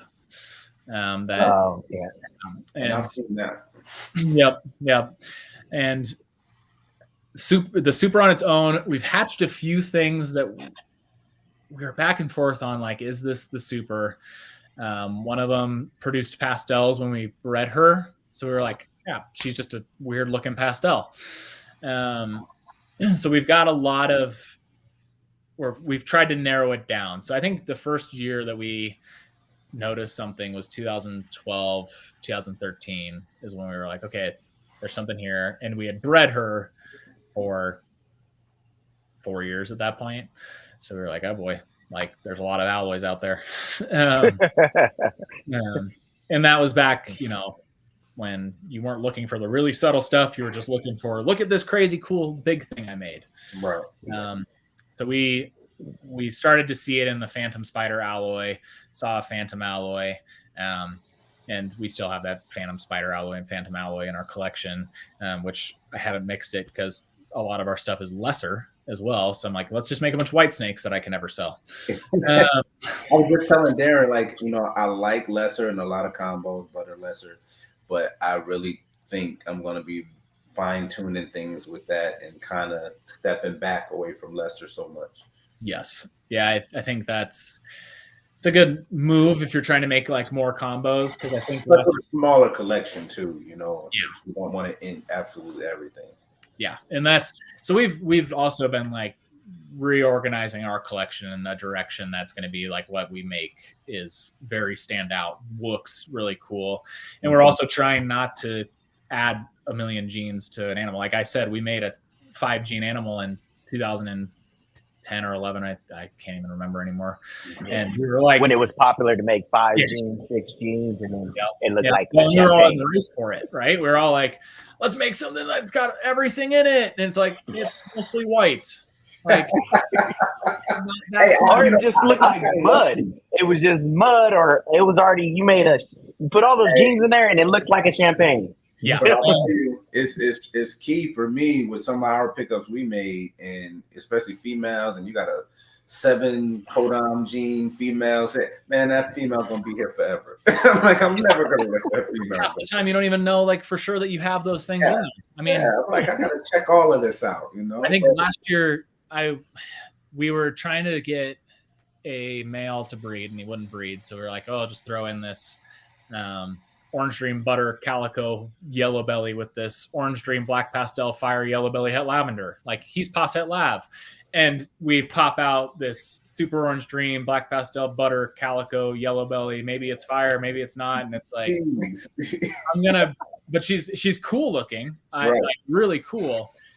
But I'm gonna breed her, and I'm gonna be like, oh, she's not what I thought she was. Because honestly, like we all make really educated guesses, theoretic, and theoretically, we all don't know until we breed them, or we start spending a crap ton of money on genetic testing. Yeah, that's big. What do you think about that? Because that's what we didn't have when we first started. Love it so far, so we're gonna see. It's cool. I like the concept of it, and obviously, like from a business standpoint, like it makes a lot more sense for me not to hold back all these pos. Like a posset, obviously, Puzzle's not on the roster for that yet, and I need to send out some sheds. It will definitely. Yeah, I'm sending them too. Yep. So, but like, I don't want to have all these pos hets to produce 5 clutches because our males can only go so far. I can say that like we can push them, but we don't want to really push them. Really quick, how are you feeling on ultrasounds? Being that you just mentioned how males can only go so far. So here, he's just like, we had an ultrasound. We had an ultrasound. We bought one in 2009, and we had it. We used it pretty religiously, and we produced a lot of stuff. My biggest year ever, I didn't touch the ultrasound. Wow. Yep. Because once you start doing this for a while, you start knowing. Oh yeah, you just got to know, because I think there's a few things that we are starting to realize in the industry is that there are detriments to some things that we do. So like cutting every single egg. Guess what? You may I'm guilty of this. We have an article on World of Ball Python saying, hey, how to fix a twisted umbilical. Probably twisted because I cut the eggs. Because now that baby's sitting in there getting active before it's ready to go, and it starts twisting around in its umbilical and it gets twisted out. Or the ultrasounds. I do think that like ultrasounds are good, but there's also a degree, like it's still radiology. We're also blasting these follicles with ultrasonic sound. So like, and these are animals. So I think that we may that sometimes there's things that we don't anticipate. I think if you ultrasound too much, like you're like, oh, why'd this girl like slug out? My favorite girl slugged out this year. You probably ultrasounded her every 2 days because you really wanted her to go. Yeah, I can see that. Which, I mean, there's no real science to that. I'll probably get people commenting, being like, what's he talking about? He has no idea what he's talking about. Like, ultrasounds don't do that. Like, and it's fine. You can call me out and say I'm an idiot. But like, I think we did have a few clutches that I was like, why did you slug out? Why did this happen? And we ultrasounded pretty religiously for a while. And then the year that we did 95 clutches, I didn't touch it. I guess I'm not that good at ultrasounding yet. I probably ultrasound like once every 6 weeks. And I think that's important, because also like what's good is it going to do you every single week to stress her out and bother her and go, hey, like, they know what they're doing. I think I've had these conversations with people in the past, like I have a 3-year-old girl and she's only 1,200 grams, like, and people will be like religiously like, don't breed her. And I'm like, you know what? She's going to know if she's ready to go. Like you throw a male in there. If in Africa, if a male ball python's going along and he comes across this 1,000-gram female ball python, he's not going to be like, you're not big enough for me. He's going to breed her. She's going to go or she's not. He's going to roll off like, yeah, you're too young. Yeah. And I had people like literally say to me before, because like we'd have 18-month-old girls that are 2,000 grams, and he's like, that's like saying that it's okay to have sex with a 12-year-old. And I was like, it's not at all the same. No, Not even close. Like we have cognitive ability. Right. They are there. They are aware. They don't think that way. If the And female's again, ready to go, she's pushing gonna off human she's emotions. gonna go. Yeah. Emotions on your animals. That's one thing I think we do a lot with Yeah. any kind of animals. We get too emotional about it, and a lot of stuff just let it take its course. You know, it's gonna happen. You know what I'm saying? I mean, when it comes down to a female being that age, you compare them. I've had females. I have one that's back here that's gonna be out of here soon, but I had that female for 7 years. I paired her. She was like getting thick. I was like, cool, you're gonna go. Goes off of food. I'm like, yeah, this is it. You're talking to me? No ovulation. Didn't see the ovulation. It was like, come on, 7 years. Yep. 7 years it took me. So I had females by 2 years. They have clutches. Yep. And that's like some of the stuff, like obviously back in the day, like what we had was Bush League, and then Facebook started, and I think we were like one of the few people that had really like pushed it. I remember back I could post on Facebook like, look at this clutch that hatched, and I'd get comments that every single baby would have told. And it was hatched. So that was great. But like people would comment, like we all have, and now we're way further. Social media, obviously everybody has an opinion that's the best opinion that's ever happened. Like, trust me, we're all wrong on something. But these ball pythons, they decide if we need an ultrasound to figure out if they have follicles, or we need to palpate to figure out if they have follicles, because they have to produce them. Right. Humans are much different because they have their eggs from the beginning of when they are born till they go through menopause. So they can accidentally get pregnant. They're not the same as us. They don't accidentally get pregnant. They decide, I can do this. And if they decide to do it, that means they know they can. Right. I mean, you gotta consider everything has its complications. So it's just by chance. Think about it. A female can hold semen for 2 years. Yeah. If a human did that, wow. We'd all have questions. Like, I ain't seen you in 2 years. We all have kids running around and be like, what? No. No. Oh man. I think that's like some of the stuff that we've learned through the years. Like, let it be. Like, if you overdo it with these guys, that's when things happen. Lots of things. Like, we get people all the time. Oh, it's egg bound. Just wait. Oh, yeah. We did a video on that actually. Very interesting because we're Ozzy Patreon members as well, and watched a very informative educational video from him where he was talking about you deal with different people with different types of means, and we try to make sure that we're accessible to. We got vets. We got 4 different vets. We got one we can call them on a cell phone, get advice, but then we're trying to learn all this information from everyone. You guys, Darren's helped me tremendously. Ozzy, the Justins, and I seen that video where he was mentioning, how he deals with his egg-bound females, and he's like, "Yeah, just leave them alone, put them in their tub, make sure everything is good, and leave them be." He said, if you're going to lose the clutch, you're going to lose the clutch.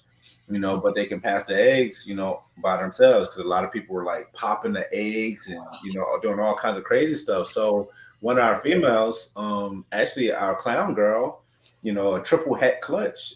I was super, super nervous, but that kind of alleviated a lot of the nerves for me because she was around her due date. She was late, and she was still full, nice and full, real sluggish, and went down there one morning and boom, one slug.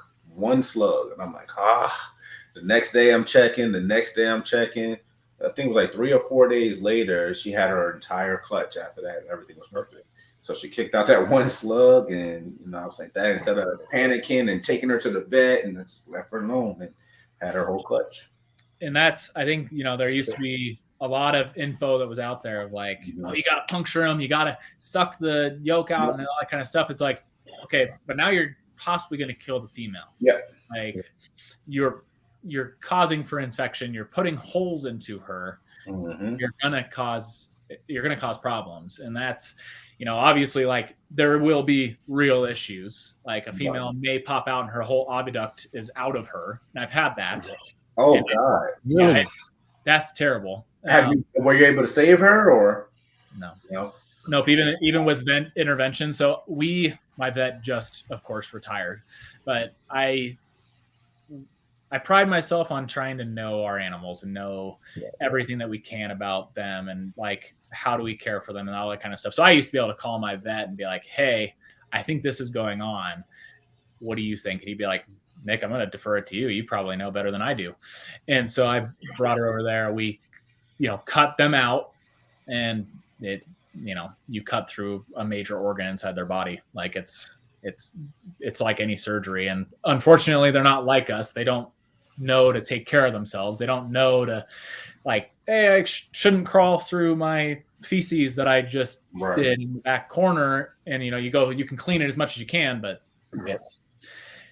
it's interior, it's internal at that time. And you know what, you can't overkill them with Baytril and try to fix stuff. So I haven't had that one yet. Yeah, it's not a common thing, but I mean, when you have as many animals we've had throughout the years, what are some common issues you may run into? Common issues, like nose rubs. I've seen that so far.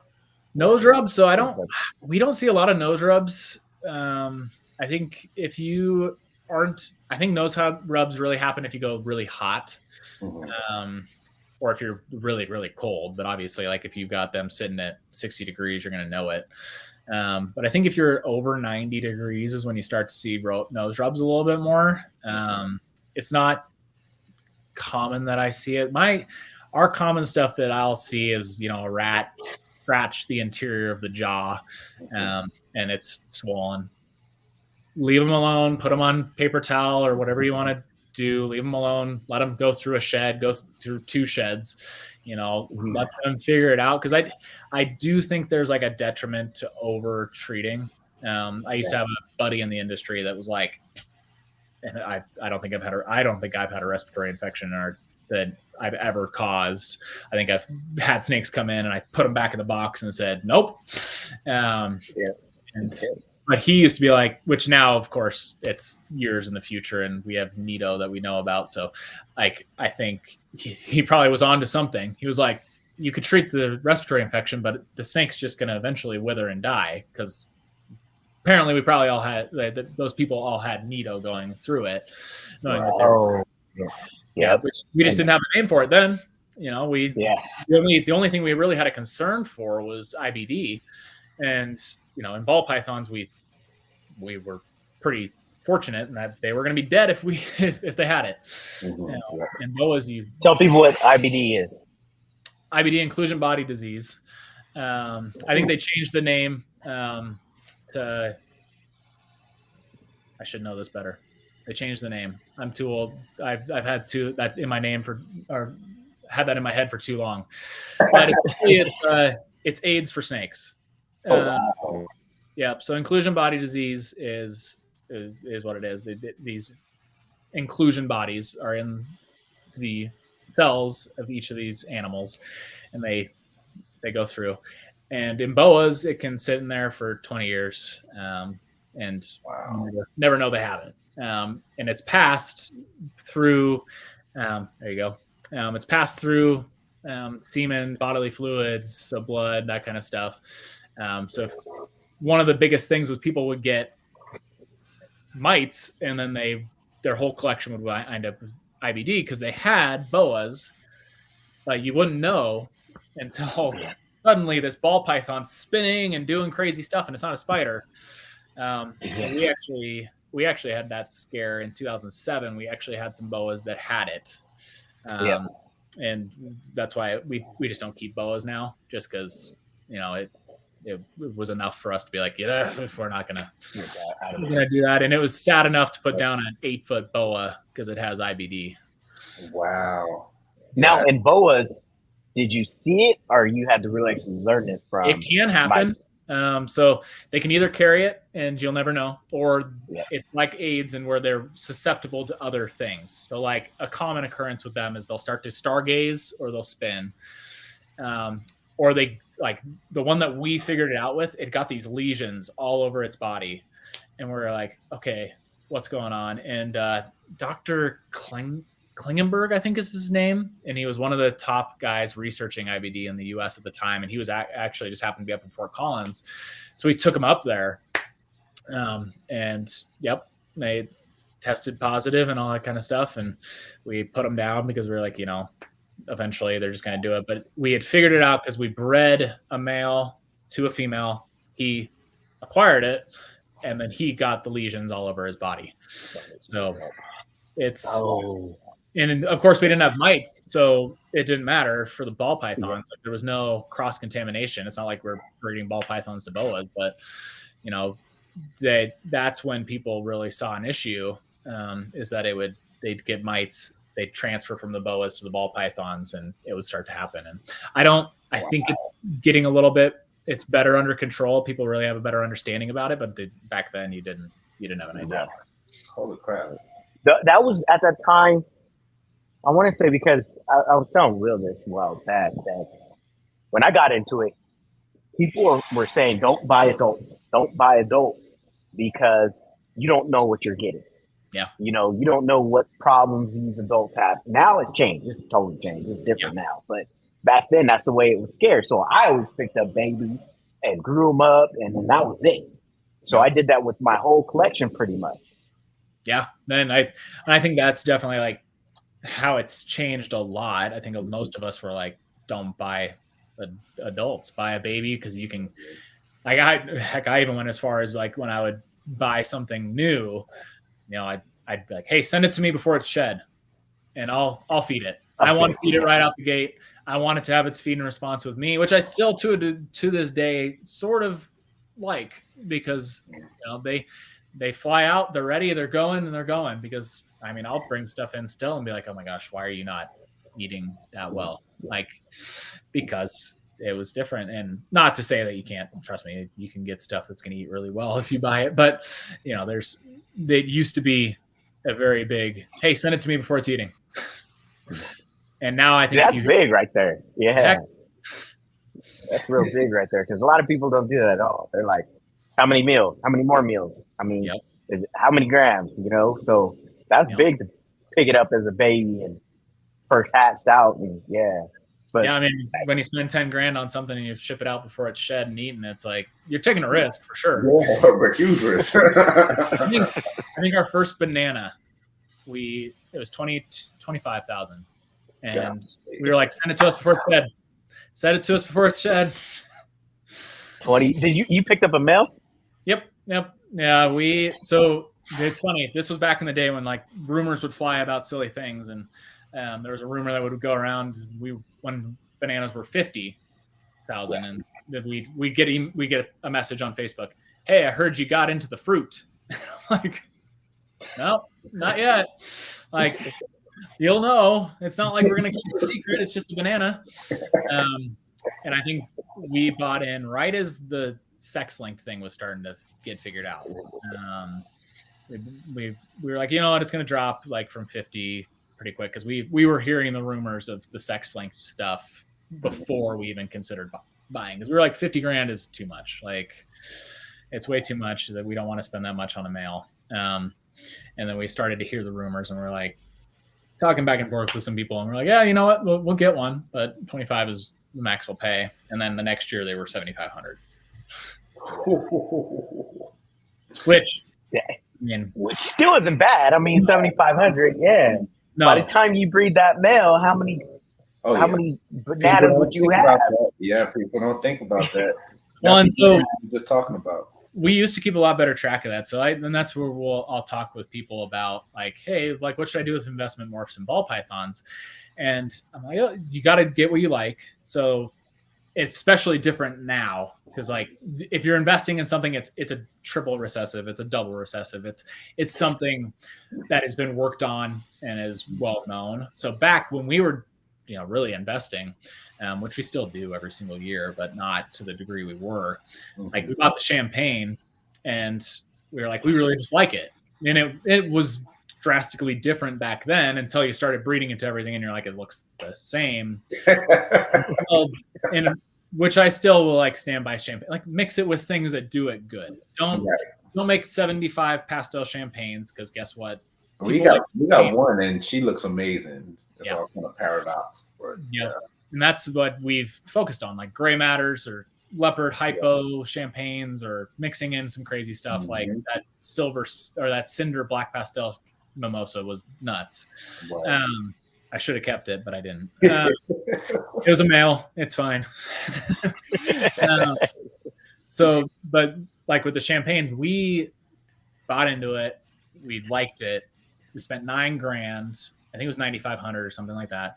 That first season he bred, he made us $300,000. And it doesn't matter how much it was. I think we were selling normal champagnes for $3,000 or $3,500 a pop.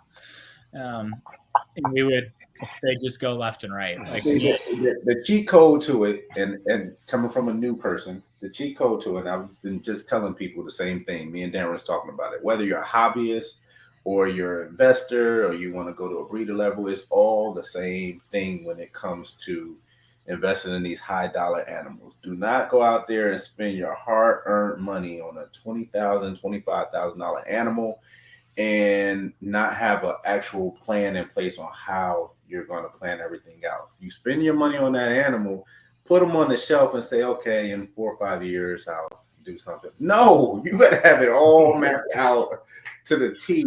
As soon as that male is ready to rock and roll, you better have what you got compared to him, and because it's a race to the bottom.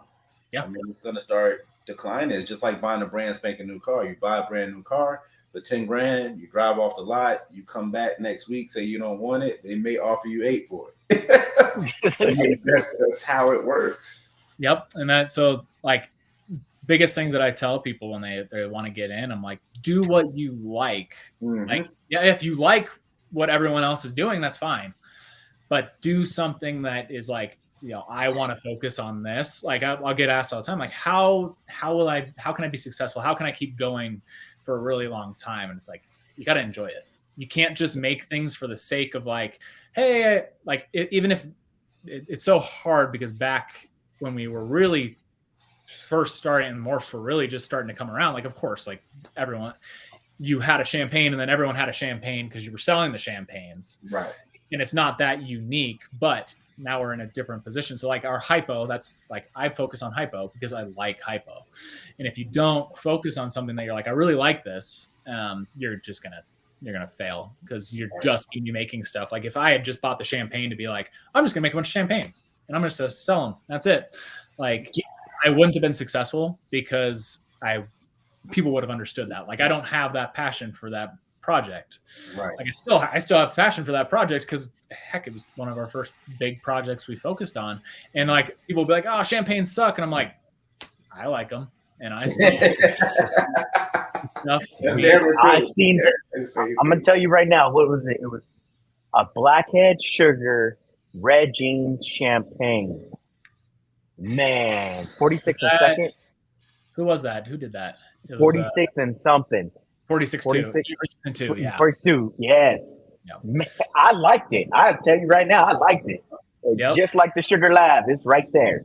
Yeah, 100%. And that's, that's where we like started to focus on stuff, because we were like, well, I think we made one of the first like Orange Dream Enchi champagnes. We're like, oh, this is really, really cool. And so we like make leopard mimosas. We make black pastel cinder mimosas where it turns into this like silver and white snake because it's black pastel and champagne. They always make ringers.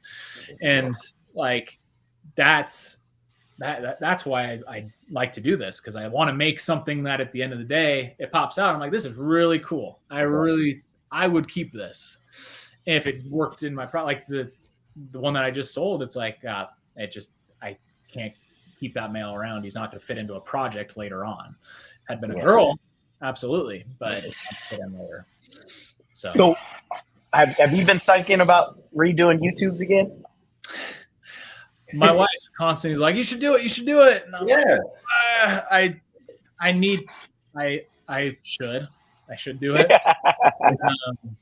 Because I like the informational side of things. Like I like to be able to sit with anybody. Like, so if I go to a show, I don't want to just only be able to talk to ball python guys, you know, like I know, Will, you guys do a bunch of crest geckos and stuff. Like I like to be able to have those conversations. And I know you're starting to do stuff, aren't you, Darren? Yeah, I got quite a few. Do you? I started in 2019. Okay. That's how actually we met. That's how we met. Okay. The crested geckos, yeah. Got it. Oh, because you were bringing stuff over to Tim's table, and I just had like 2 displays at his thing, and like if I had more time, I'd probably throw on another project. But I've got we've got scrub pythons, olive pythons. I breed Coilinix banded geckos. I've bred them. Those are like just a passion thing. Right. You know, they sell for $50 a piece, and I've had them since I illegally brought them back from Arizona in my pocket, but it's fine. When I was 12 years old, little bubblegum container in the pocket, and walked through TSA, and nothing happened. You're back in the day. Way back. So I produced probably 150 of those guys. Oh wow! And then I like to be able to talk with everybody about different things. Like I don't ever want to be the ball python guy that's just, he's just a ball python guy, like whatever. Like, no, I'm going to talk to you about the weird, obscure species. Like I was with Steve Sykes from Geckos, etc. Yeah. And we were at dinner, and I was like, you still have those Iranian leopard geckos? And he's like, I didn't even know anyone knew I had those. I was like, some, they're cool. That's all. You know what's funny is Gecko, etc. He bought our old office. Oh, did he? Yeah. So where he's at, he's literally down the street from my office. Oh, he's a super nice guy, Steve. Oh, like, yeah. Yeah. If I was around, I walked his facility, and man, when you talk about rooms, he has rooms for leopard geckos, but it's not even just one leopard gecko or it's a certain gene that's in there. Like he's running whatever, I think it was like some demons or something like that. That whole room is just for those, and it's crazy. Well, then that's like people don't realize that. So I've been talking to a few people, like local people, that are just like, hey, like tell me like what is like I might have made a world's first, and I'm like, you didn't make like, not to be a pessimist or a jerk or any of that kind of stuff. Like if you knew some of the things that are out, like some of the people that are out there, like obviously Chun's not doing Dynasty right now, but Dynasty Reptiles, like, oh yeah, I remember sitting with Chun at a McDonald's in 2012, or not at McDonald's, but he was talking about buying a McDonald's. We were sitting at dinner in 2012, and just the things that he was breeding then, I'm like, you don't know. Or the BALLZ, like talk about a place that has building after building after building after building after building. Like I think you still look up on YouTube, look up Bell Industries facility tour, and I'm sure it's grown since then. But you know, when people are like, hey, look at this world's first desert ghost I made, I'm like, there's no chance. Like I wish I don't even post that I've made world's first anymore. Like that was a big thing back in the day. It was like, I need to get on World of Ball Python. I did this first, and it was a thing, and it kind of dwindled away. Yeah, well, I mean, Alan sort of dropped the ball on World of Ball Pythons. Like he just stopped taking care of it. I mean, where was he from? Sweden? I think he was from Sweden. Oh, was he? Yeah. So he came out to Daytona a couple times, and we were able to get dinner with him and stuff like that. But he dropped the ball because it's like any of those things that really blow up, and then you got to keep it. It takes a lot of work. It's a big website. It's a lot of work. And then, you know, you do advertising, you're taking money from people. If it doesn't work as well, then you start getting people getting angry at you and all that kind of stuff. And I think you just sort of dwindle out of it. And I think he did. I don't think I've seen a new World of Ball Pythons world's first in a long time. Yeah. So who's running that website now? Do you know? I'm not sure. He may be still running it. he obviously was he was a lot more communicative back when it was easier. Nowadays it's hard to keep track. Someone sends you a ball python, they're like, hey, look, this is my world's first, and he's like, nope, sorry. No, it's not. Not it. Like, I think we were pretty religious on when we posted it too, and then we communicated with them a lot because I think we had like 20 on World of Ball Pythons for a long time, and now I don't know. I made this cool looking snake. It may be a world's first. It doesn't sell it anymore. Like, no. Like, it shouldn't. It's not worth more because there's a world's first. It's like you made 5 genes mixed together, and like someone else could do that. And it's not. Like, I'm all for people having world's first. I'm like, that's awesome. That's a cool snake you made. I really like it. I just don't think the world's first is going to make you. It's an accessibility issue now. I think a lot of people, you have accessibility to the internet, the World Wide Web, right from your phone, right from your fingertips. Coming from where you guys, both of you, started at. Plus Darren, he's real old, but where y'all started at. I mean, you didn't find out about a lot of stuff, because people wasn't so savvy with the internet, and it's a big transition time. You even see that with some of the show, the show singing. We started, with the Geckos online only, and transitioned into doing shows. Yeah. So we did it like really, really backwards. But seeing it, I mean, going to the shows, man, I'm happy we did it this way. They're cutthroat, boy. They're cutthroat at these shows, and we're like, yeah, we don't want to play our game. We don't want to play. And that is back when, like, the internet, we didn't have the craziness that we had. Right. We'd go to shows, and the feuds that were going on between people, like, we'd go talk to. Yeah. I'm not going to drop names because it's right. Yeah. I'd go to somebody and I'd walk away. He's like, "Why are you talking to him?" Like, wait, what's going on? Sorry. And then we have the conversation with that person for a little bit, and then the person that he said, "Why are you talking to him?" comes over. "Why are you talking to him?" Yeah. Are we gang members? What's going on? Well, I was like, I'm 16 and I don't want to have this high school drama. Right. Yeah, grown men. Yeah. So it was a different age, but that's when we learned of like the new things, right? Like, Bush League Breeders Club was when we would learn about new morphs, or people would post all that kind of stuff, and that's one of like the saddest ones that I wish had never fallen apart. Like Reptile Radio, that was awesome. You'd listen to that every single week religiously of Larry and BT, and it just fell off. And that was when you learn new stuff. You'd learn like about projects. Heck, back you'd be like, "Oh, I'm bringing a champagne to a Mojave," and people were like, "That's wild. What?" Well, what started after that? After that, the podcasting started. People started doing, because Sean Bradley was one of the first ones to do a podcast that I heard, and going on. And he had Ralph Davis on there. That was big. That was big when I heard that episode. Yeah. Yep. So bullshit. Ralph Davis can talk. Oh yeah. Ralph's a talker. But I think bullshit, and then there was a couple years there where we just sort of faded into the backdrop and didn't like pay too close attention to everything. So there were things like, I still to this day like think like, I'm like, where does everyone talk on things like Discord? I don't know what Discord is. You got left behind. Yeah, I did get left behind, and I'm not even that old. Like I was the young guy in the industry, and then I got left behind by the old guys. And I feel like an old person half the time. But honestly, like I don't know. We all have to do our own things our own way, and that's where like you're like, hey, will you bring YouTube back? I'm like, I would love to do like the informational side of that kind of thing. But I want to do it right. I don't want to do it like you can go on our videos and literally it would just be a video that I had to do 15 times over to get it right. Cause I was like, I don't know how to edit this. I don't know how to do things very well. Like, and I think that's like, it was the old Ralph Davis style too. He just videotape and then would talk to you for 20 minutes. And curiosity got the best of me because I hadn't thought in a long time. I was like, I'm going to look at some of these other guys that are doing YouTubes. I want to see what is the engagement, what's that kind of stuff right now. And surprisingly, like I looked back at our stuff and I was like, wow, there's a lot of views on our stuff. I should have stuck with that. Like, yeah. I could have made some money on YouTube. Yeah. Then, because it wasn't a thing. It wasn't a thing to make money off of YouTube at No. that time.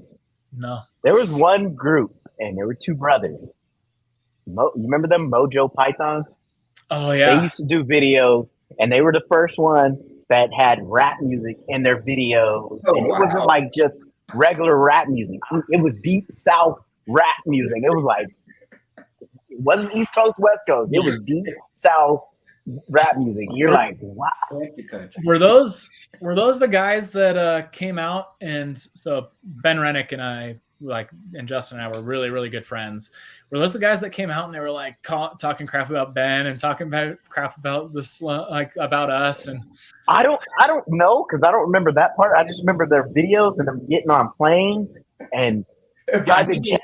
And it was, like, I think it was them. They were like, "Oh, we're like we're better than Ben. We're better than the sun."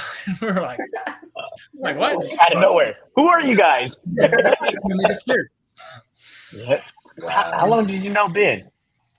We knew Ben. Our first, so the way we got in contact with Ben was he contacted us.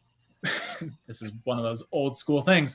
We produced a clutch of pewters, and he like messaged us and was like, "Holy crap, you guys are so lucky! You made 6 pewters out of 8 eggs. Like, what the hell?" Like, back when it was wild. He's like, "Your odds are insane. Like, this is nuts." And it's like, well, now a pewter is worthless. Right. But so he contacted, because we had a table set up for Daytona, and he's like, "Hey, can I share a table with you in Daytona?" So he came down and we hung out then, and then we started to do a lot of shows together. So he'd drive through Colorado from Missouri, and we'd drive off, or I'd drive out to Tinley, and I'd stay at his house, stay in the basement and hang out. So we did a ton of shows together, and would have been at facility. Yeah, been to his facility. So that's part of like the whole thing that happened with Ben when they were talking about it. Like, oh, someone just happened to go through buildings. Like, no, they didn't just happen to go through buildings. Like, I was out in that area multiple times, and I got lost almost every time I went out there. It was that hard to find the place. Like, each house was 5-10 minutes apart.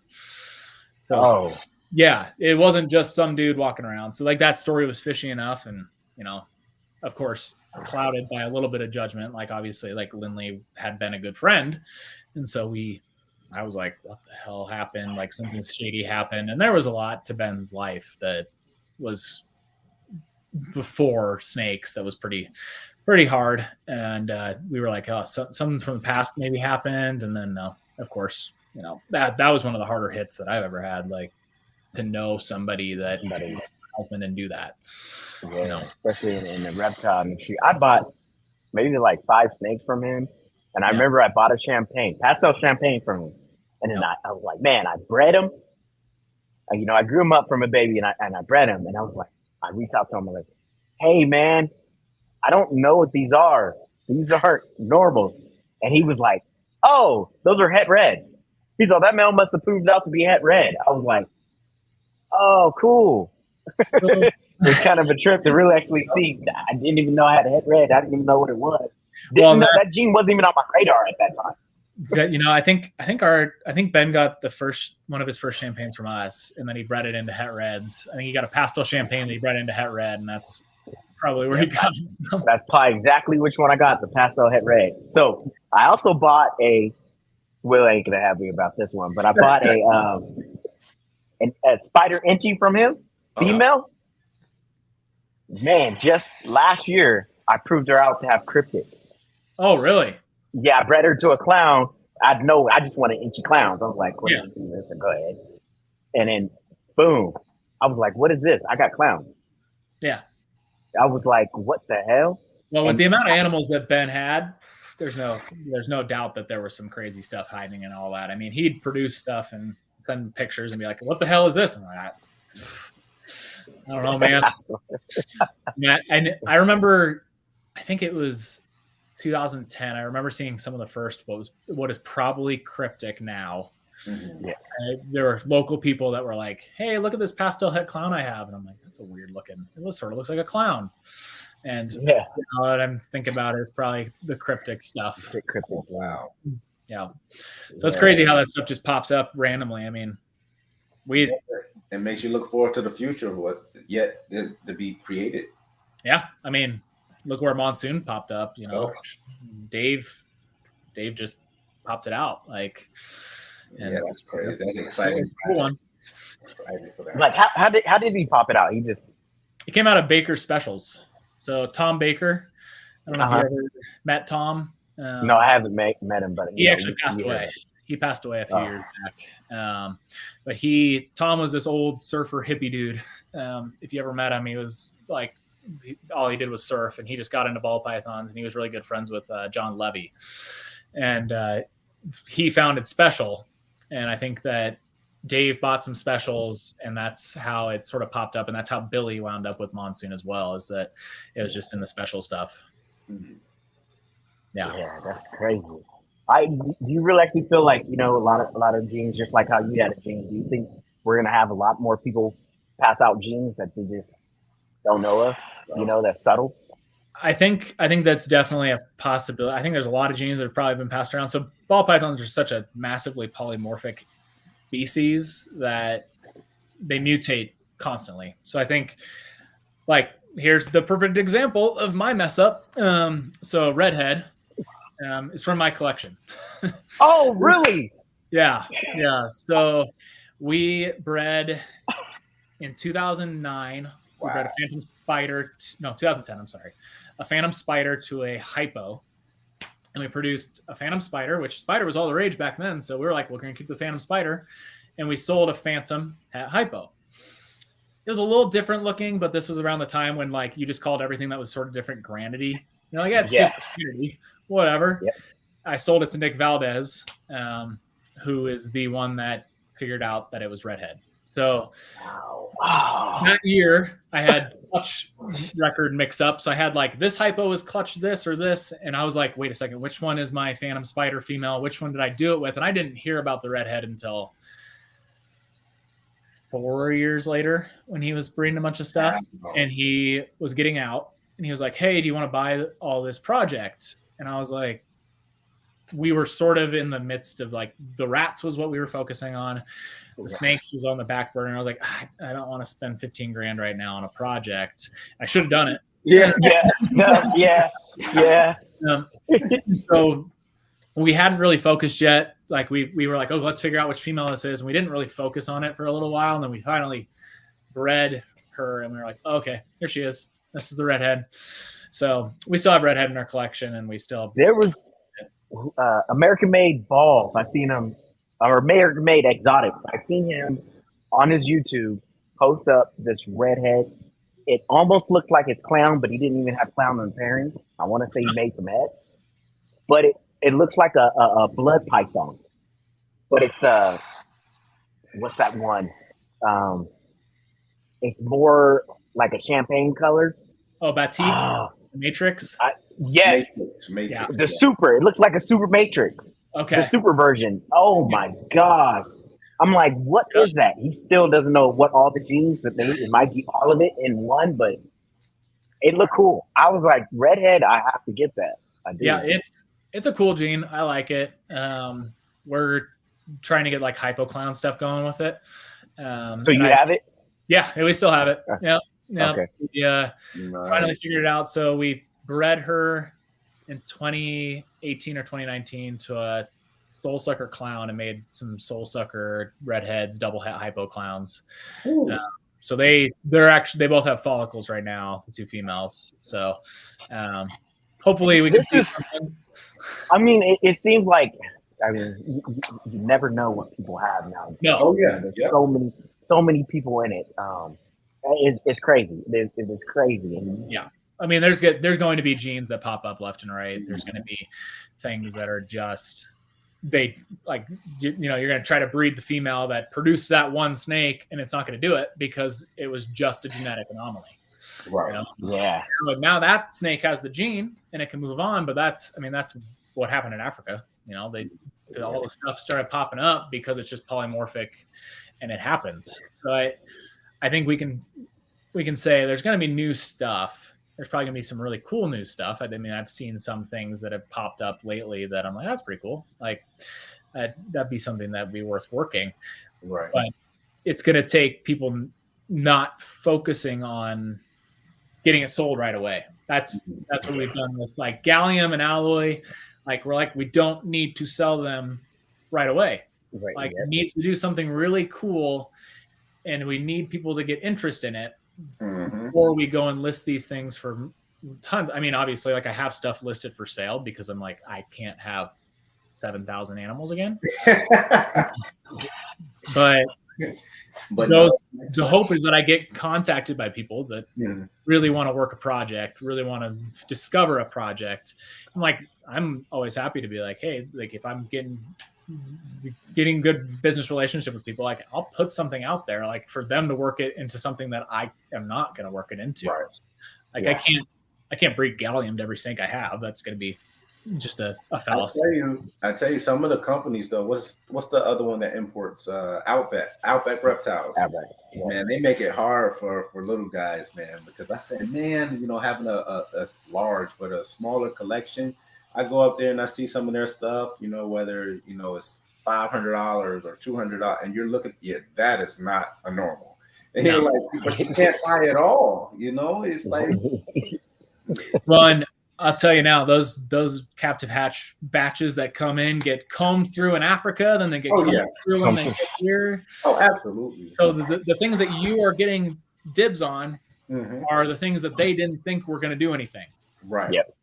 Not in a pessimistic bad way. You can still find something. Oh yeah, you can find. Yes, because some people have. What was it, BALLZ with the voodoo? Yep. You found the voodoo out of that. Yep. But paid next to nothing for it. It's a lot harder, especially when they over in Africa started to be like, let's get them before we sell them. Right. And then charge a lot of money. They charged a lot of money to send stuff out. I mean, the gallium was only by chance that we were able to import it. Yeah. So did you import that yourself, or did you pick it up from? We imported some wild caught stuff. Okay. And that's, trust me, I would never condone importing wild caught stuff now, but I mean, these are like those conversations you get with new keepers. They're like, hey, my snake hasn't eaten in a month. And I'm like, I had wild caughts that didn't eat for 2 years.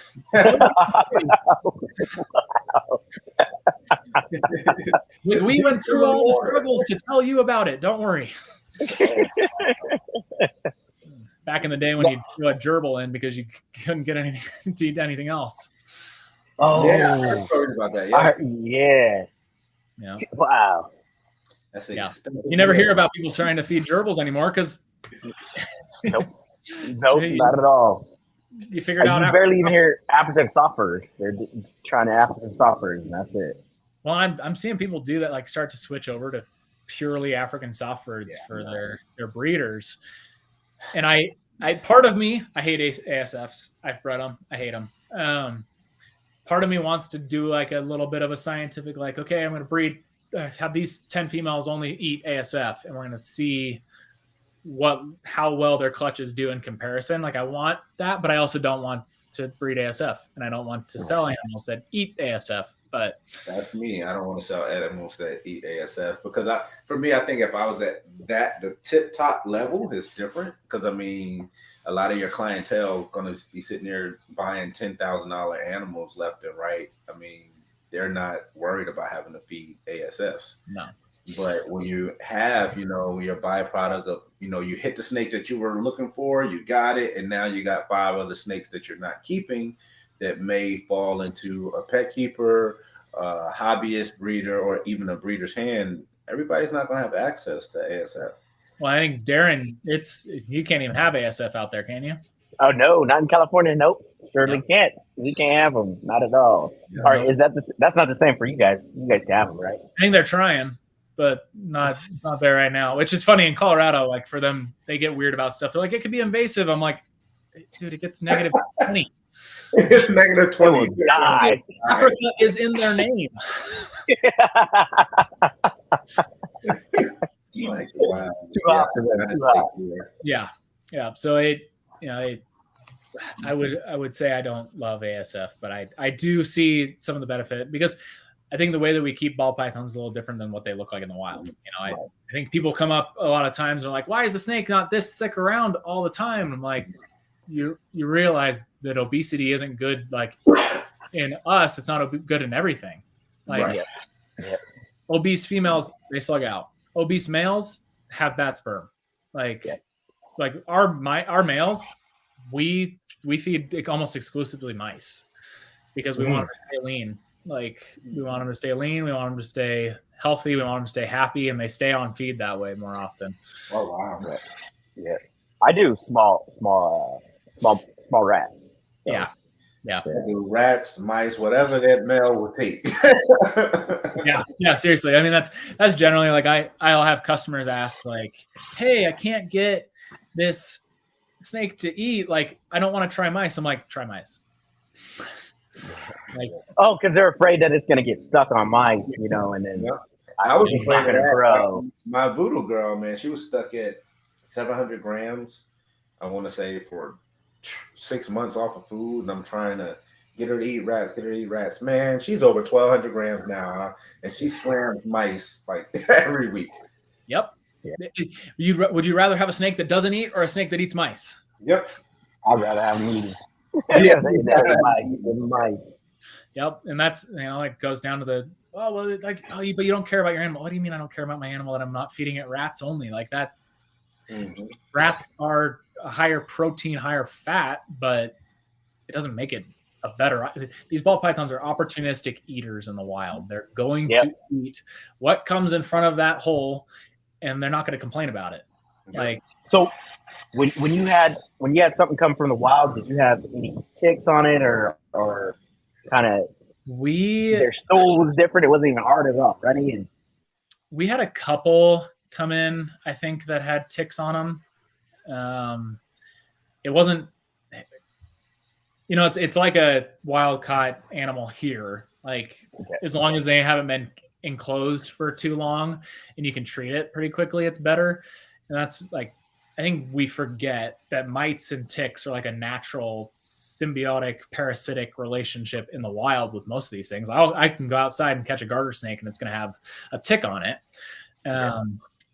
It's when we enclose them and they lay their eggs everywhere inside of a cage that it does blow up. And that's why it's bad, So when we did get stuff from the wild, like they weren't covered, we were able to treat it relatively quickly. And of course I was 13 years old, so treatments have changed a hell of a lot different than it was then. But I mean, we didn't see a ton of it. We never saw anything that was detrimental. I mean, we had a couple of girls that didn't want to eat for 2 years, but that's fine. But they weren't thick. They were real thin looking. Yeah, so they still tried.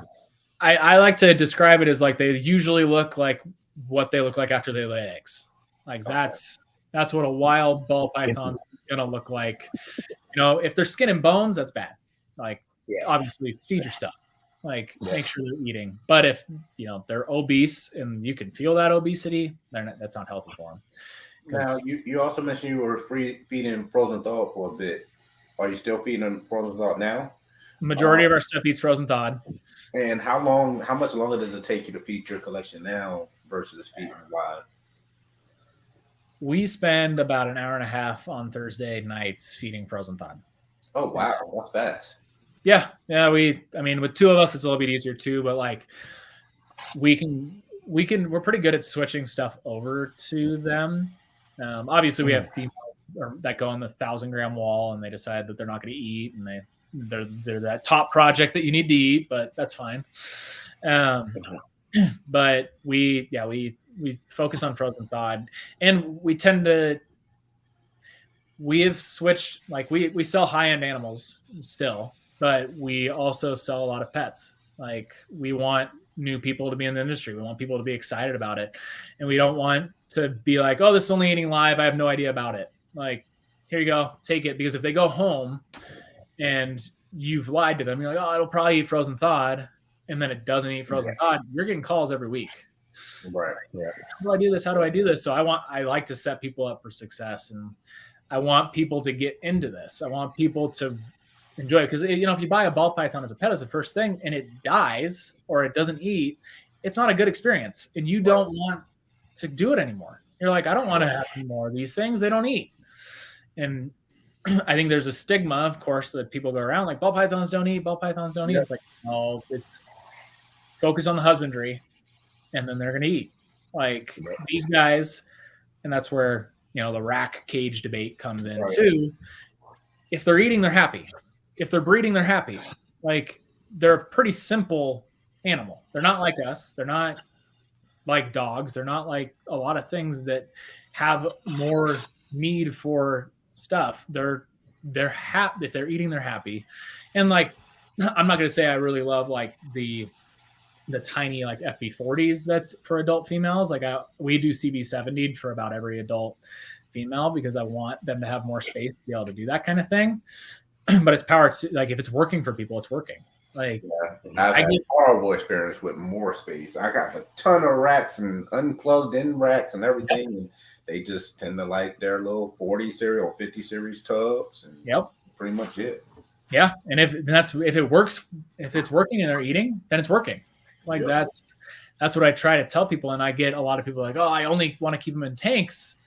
I'm like, if they don't eat, it's because it's in a 40-gallon tank and it's a baby. Yep. I think we lost your image there. Will. Oh, okay. Yeah, I got it. Yep. You disappeared. So, I don't know. You think you ever get out of it? No.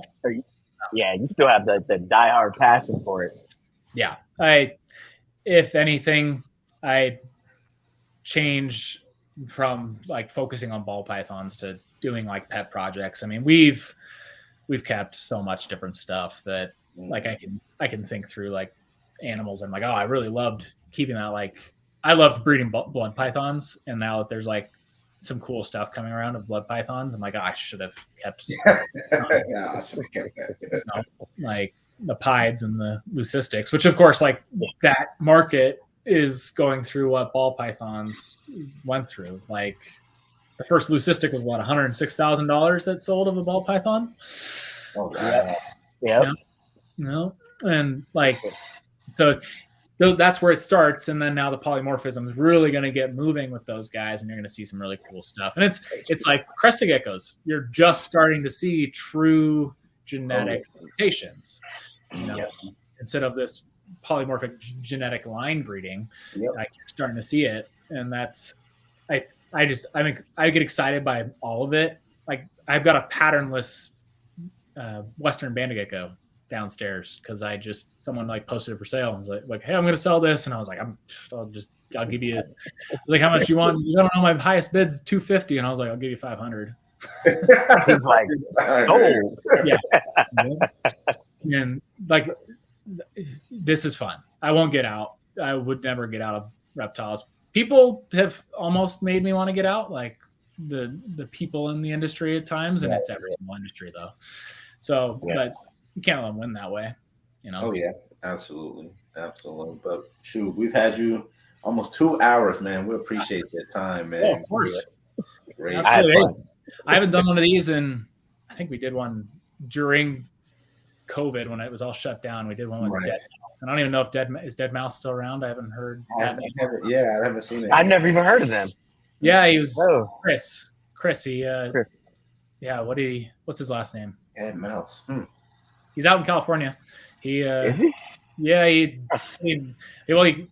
hate when I have to do this, but he's like, yeah, I met you guys at the Pomona Reptile Super Show, and I was like, yeah, I don't remember you. Yeah. Well said. Yeah, he went poof. Okay, that happens. I mean, there are a lot of people that I got out over the years. I've seen people, and I'm still here. I mean, but I've always been one of the people that, hey, I'm not gonna be loud. I'm just gonna be in here doing my thing, and I just been in here. This guy right here pushed me to like, hey, you need to step out. You got this. He's one of the people that gotta be pushed. This man still got, like you were talking about, he still got single gene pastel that he breeds. Would you breed it? I told her she's gone. She's gone. I even sold my pastel clown mail. He's gone too. He's gone? He's gone too. See, I got a 35-year-old normal girl in my basement right now. Yeah. No, I still got females that are 20, 11, and 12 still here. You know, that lay 12. You always 12, got to pick 12, on your guys, man. You got it. 12 egg class. Trying to get them to keep going, forward, No. move forward with their own projects. Well, you got to be able to do that. Yeah, he pushed me forward to turn this into a business. Like, none of that stuff was nothing thought of. I was just rolling. Yeah, That was it. It's a hobby, and you're like, wait a second, I should probably start making a little money. Like, Yeah. my wife keeps asking me why we're broke, but I don't know. We appreciate your time, man, this evening. Yeah, thank you. How can people contact you? Is it just strictly on Morph Market and Instagram, or give out? Well, I know everyone knows it's Sloan Reptiles, but I try not to pretend that everybody just knows us, but we're on Instagram, we're on Morph Market, Facebook if you want to. It's Facebook. You can text me. I don't care. I get a lot of texts all the time. They're like, I don't want to bother you, and I'm like, if I was bothered, I wouldn't have put my number anywhere. Like, exactly.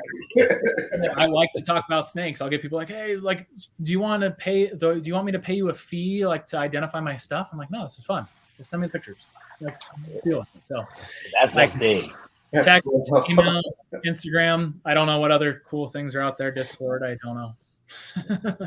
I don't have TikTok. Do that. Yeah, TikTok. Oh yeah, the young stuff. It's on me. Awesome. Well, we appreciate you this evening. You could be doing a lot of other things.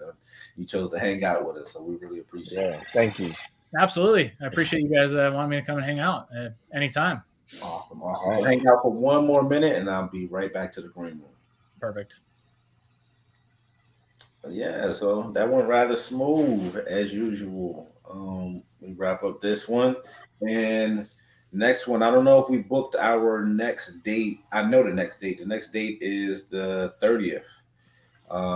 Not sure who the guest is on that one or what we're planning out. We're spanning these out for every 2 weeks so we can get more volume in and more information out there to you guys, and hopefully have this be more entertaining. And it's definitely been entertaining this session. This has been our longest one yet. Yeah. 2 hours. Yeah, 2 hours. But it really didn't feel like it because it was just, real easy. Also, definitely another plug, Redline Shipping, Robin. Go ahead and check them out. If you haven't, I don't know, you must be under a rock. One of the easiest internet interfaces to utilize, very useful and beneficial. During your checkout, go ahead and punch in Flawless 5. You get $5 off of your shipping bill. We appreciate you guys, and we will see you guys soon. Definitely hit that subscribe button, hit that like button, and also check out the Gene Chaser series we got rolling out every single week. We're getting rave reviews on that one. It's not too complex yet, but it's going to be ever evolving as we continue on. And also, Darren's going to be dropping some videos very soon as well, working on that with him. So it's been great, and we will see you guys on the next one. Later.